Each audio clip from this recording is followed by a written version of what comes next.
But the question of justice has concerned me greatly of late. And I say to any creature who may be listening, there can be no justice so long as laws are absolute. Even life itself is an exercise in exceptions. You say you are true evil. Shall I tell you what true evil is? It is to submit to you. It is when we surrender our freedom, our dignity, instead of defying you. Would you choose one life over 1,000, sir? I refuse to let arithmetic decide questions like that. Different type. Children are created from the building blocks of their parents' DNA. Are they property? Prove to the court that I am sentient. This is absurd. We all know you're sentient. So I'm sentient, but Commander Data is not. That's right. Why? Why am I sentient? Why am I self-aware? Isn't that becoming a race? And won't we be judged by how we treat that race? Now tell me, Commander, what is Data? I don't understand. What is he? A machine! Is he? Are you sure? Yes! You see, he's met 2 of your 3 criteria for sentience, so what if he meets the 3rd? Consciousness, in even the smallest degree. What is he then? I don't know. Do you? The decision you reach here today will determine how we will regard this creation of our genius. It will reveal the kind of a people we are, what he is destined to be. It will reach far beyond this courtroom and this one android. It could significantly redefine the boundaries of personal liberty and freedom, expanding them for some, savagely curtailing them for others. Are you prepared to condemn him and all who come after him to servitude and slavery? Your Honor, Starfleet was founded to seek out new life. Well, there it sits. Your whisper from the dark has now become a plea.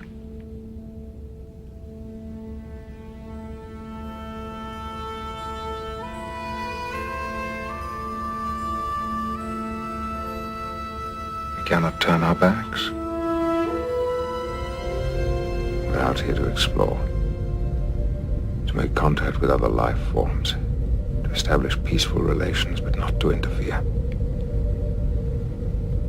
And absolutely not to destroy. Dr. Stubbs, I cannot exterminate something that may or may not be intelligent. We are also explorers. We mean no harm to any other living creature.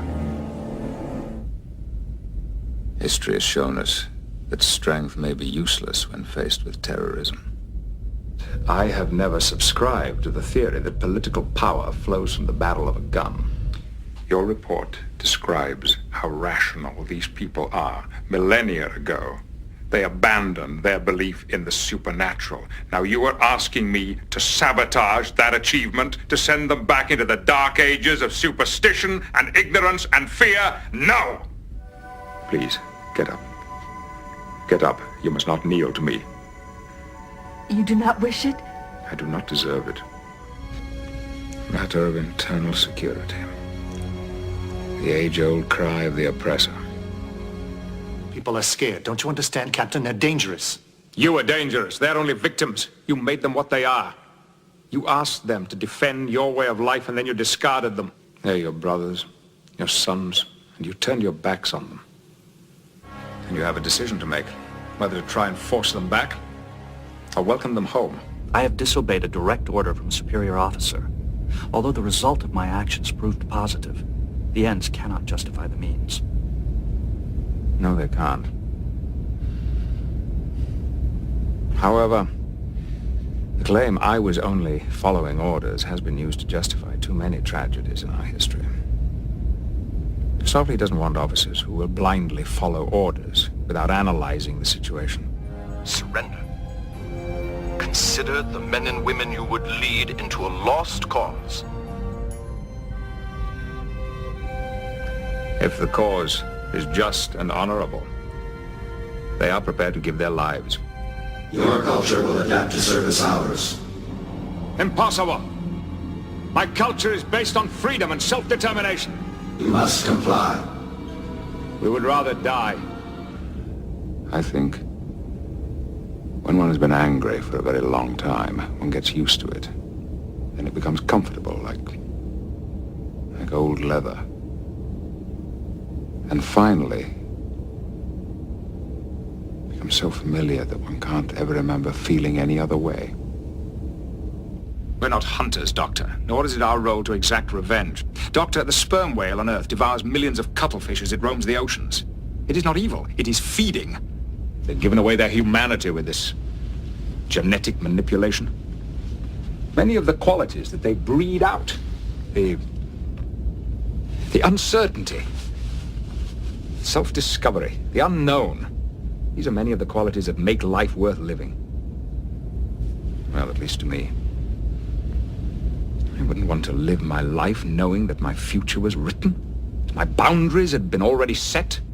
A person's life, their future, hinges on each of 1,000 choices. Living is making choices. Sometimes the moral obligations of command are less than clear. I have to weigh the good of the many against the needs of the individual. He admits his mistake in falsifying his application, but that does not make him a traitor. What you're doing here, ushers, are easy to spot. Those who clothe themselves in good deeds are well camouflaged. I feel as though I've been handed a weapon, sent into a room, and told to shoot a stranger. Well, I need some moral context to justify that action. I don't have it. We must attack! I do not fire on defenseless people. You cannot put a price on a life. To use him in this manner, we be no better than the enemy that we seek to destroy. But there are times when the greater good demands that certain sacrifices are made. You cannot explain away a wantonly immoral act because you think that it is connected to some higher purpose. Deanna Troy is just one individual. That does not justify brutalizing her, nor any of the others you have used.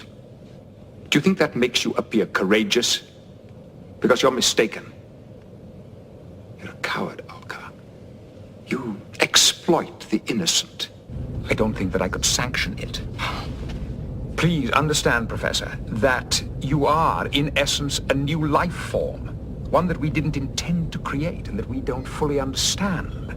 Now, the moral and ethical implications of deliberately creating another one like you are overwhelming. To expose a child to this, to someone who is suffering, to see that it is you that inflict that suffering. From the time Jill Aura could crawl, she's been taught about the enemies of the Cardassians, and that enemies deserve their fate. When children learn to devalue others, they can devalue anyone, including their parents.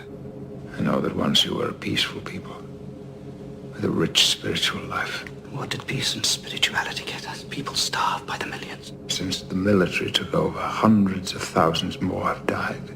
But we are feeding the people. Her belly may be full, but her spirit will be empty. Must be rewarding to you to repay others for all those years of misery. What do you mean?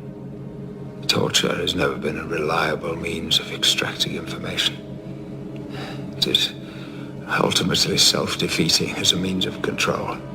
One wonders that it's still practiced.